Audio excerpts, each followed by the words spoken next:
আমাদের fifth trip ত্রিপুরাতে ছিল। ত্রিপুরার অমরপুরে আমার শ্বশুরবাড়ি অর্থাৎ দ্বীপের নিজস্ব বাড়ি।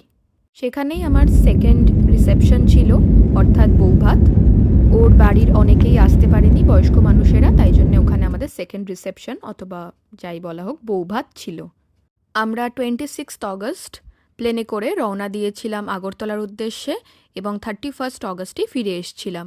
27 অগস্ট ছিল আমাদের বৌভাত আর 30 অগস্ট আমাদের উদ্দেশ্যে একটি বিপদনাশিনীর পুজো ছিল। 28 এবং 29 অগস্ট আমরা আশেপাশের কিছু সাইট সিইং করেছিলাম, তার মধ্যে কিছু দ্বীপেরও দেখা নয়। আমি সবটাই এখানে শেয়ার করব।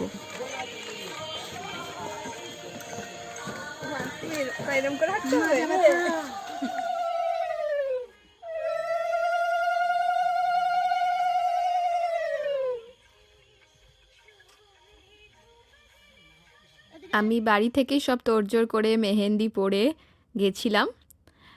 ওখানে আমরা গাড়িতেই অন দ্য ওয়ে কিছু খাওয়া দাওয়া করে নিয়েছিলাম এবং ঢুকতেই আমার সারপ্রাইজে খুব সুন্দর সাজানো এবং আমাদের সবাইকে বরণ করা হলো, ইনক্লুডিং আমার মা বাবা। এবং তারপর প্রচুর ফটো সেশন হলো, সবার সাথে পুরো পরিবারের সাথে আলাপ